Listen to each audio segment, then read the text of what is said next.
Hi friends, welcome back to Moni Spicy Kitchen. இன்னைக்கு நாம என்ன ரெசிபி பார்க்க போறோம்னா ரொம்ப டேஸ்டியான தயிர் சேமியா. இது வந்து சம்மர்ல ரொம்ப ஸ்பெஷலா இருக்கும். நம்ம அதிகமா சிக்கன், மட்டன் ஆயில்ல ஃப்ரை பண்ணது இந்த மாதிரி எல்லாம் சாப்பிட்டுட்டு ஒரு வீக்லி ஒன் டைம் ஆது இந்த மாதிரி தயிர் வச்சு நம்ம குளுன்னு சாப்பிடணும். அப்போதான் உடம்புக்கு ரொம்ப ஹெல்த்தியா இருக்கும். நீங்க தயிர் சாதம் எல்லாம் சாப்பிட்டுருப்பீங்க. ஆனா இந்த மாதிரி தயிர் சேமியா வச்சு டிஃப்ரெண்டா கொடுங்க. குழந்தைங்கள்ல இருந்து பெரியவங்க வரை எல்லாரும் ரொம்ப விரும்பி சாப்பிடுவாங்க. இந்த தயிர் சேமியாவை குழந்தைங்களுக்கு லஞ்ச் பாக்ஸா கூட நீங்க வந்து கொடுத்து விடலாம். ரொம்ப உடம்புக்கு ஹெல்த்தியா இருக்கும். அவங்களும் ரொம்ப விரும்பி சாப்பிடுவாங்க.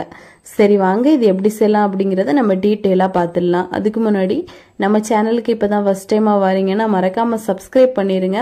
அப்படியே கூட இருக்கக்கூடிய பெல் பட்டனையும் பிரஸ் பண்ணுங்க. அப்பதான் நான் போடக்கூடிய நியூ வீடியோஸ் உங்களுக்கு நோட்டிபிகேஷனா வரும். மறக்காம லைக் பண்ணுங்க, ஷேர் பண்ணுங்க. இப்போ இது பண்றதுக்காக ஒரு கடாயில கொஞ்சமா தண்ணியை வந்து நல்லா கொதிக்க வச்சிருக்கேன். இதுல சரியா 3/4 கப் அளவுக்கு நான் வந்து சேமியா சேர்த்திருக்கேன். தண்ணி கொதிச்சதுக்கு அப்புறமா சேமியா சேருங்க. நான் சேர்த்த சேமியா பாத்தீங்கன்னா பாயாசத்துக்கு போடக்கூடியது. நீங்க நார்மலா நம்ம கடைகள்ல வாங்குவோம்ல சேமியா உப்புமா பண்றதுக்காக அந்த சேமியா கூட எடுத்துக்கலாம். இப்ப இது இந்த அளவுக்கு நல்லா கொதிச்சதுக்கு அப்புறமா இதை வடிகட்டிடலாம். உங்களுக்கு வெந்தது தெரியல அப்படின்னா கொஞ்சமா கையில நசுக்கி பாருங்க. அது நல்லா பிசுன்னு ஒட்டணும். அப்போ வந்து சூப்பரா வெந்திருக்குன்னு அர்த்தம். இப்போ இது நல்லா வடிகட்டிட்டு இதுல வந்து நல்லா ஜில்லுன்னு இருக்கக்கூடிய தண்ணி சேருங்க.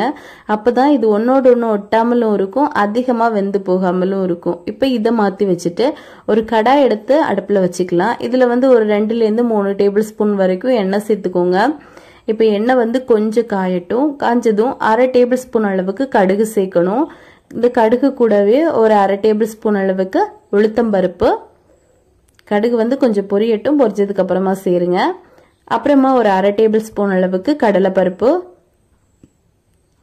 இது கூடவே பாத்தீங்கன்னா கொஞ்சமா சீரகம், ஒரு 1/4 டேபிள் ஸ்பூன் அளவுக்கு சீரகம் சேருங்க. சீரகம் வந்து கடைசியா சேர்த்தீங்க அப்படின்னா தான் கரிஞ்சி போகாம இருக்கும். இப்ப நம்ம சீரகம் சேர்த்துடலாம். 1/4 டேபிள் ஸ்பூன். இப்ப இது இவ்வளவு சேர்த்துட்டு லேசா வந்து இதை வதக்கி விடுங்க.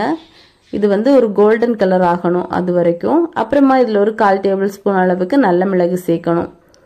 சேர்த்துட்டு லேசா இந்த மாதிரி ஃப்ரை பண்ணி எடுத்துடலாம். அப்புறமா இது கூடவே ஒரு 10 ல இருந்து 15 போல முந்திரி பருப்பு சேர்த்திருக்கேன். அப்புறமா ட்ரை கிரேப்ஸ்.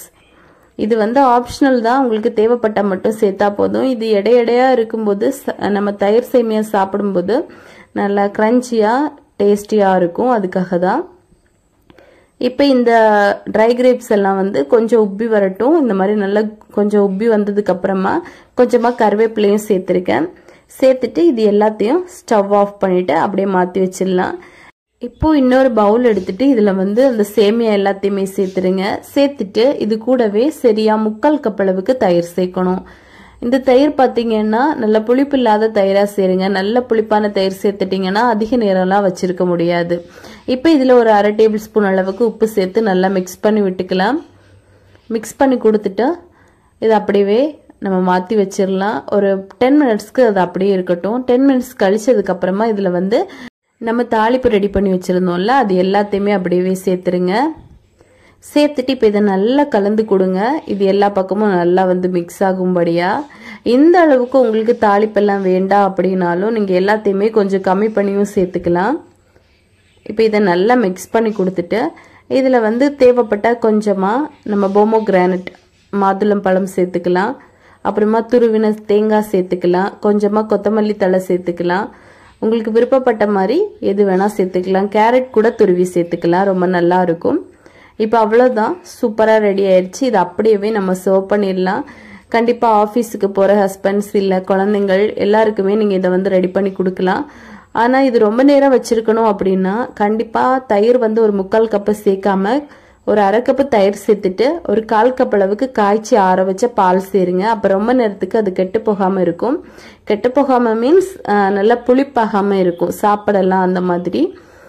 இப்போ அவ்வளவுதான், ரொம்ப ஈஸியா சிம்பிளா நம்ம ரெடி பண்ணி முடிச்சிட்டோம். கண்டிப்பா நீங்களும் இதை உங்க வீட்டுல ட்ரை பண்ணி பாருங்க. ட்ரை பண்ணி பார்த்துட்டு எப்படி வந்துச்சு அப்படிங்கறத மறக்காம கமெண்ட் பண்ணுங்க. இதே மாதிரி இன்னும் நிறைய ரெசிபிஸ் வேணும்னு நினைச்சீங்கன்னா மோனி ஸ்பைசி கிச்சன் சேனலை மறக்காம சப்ஸ்கிரைப் பண்ணுங்க. தேங்க்யூ.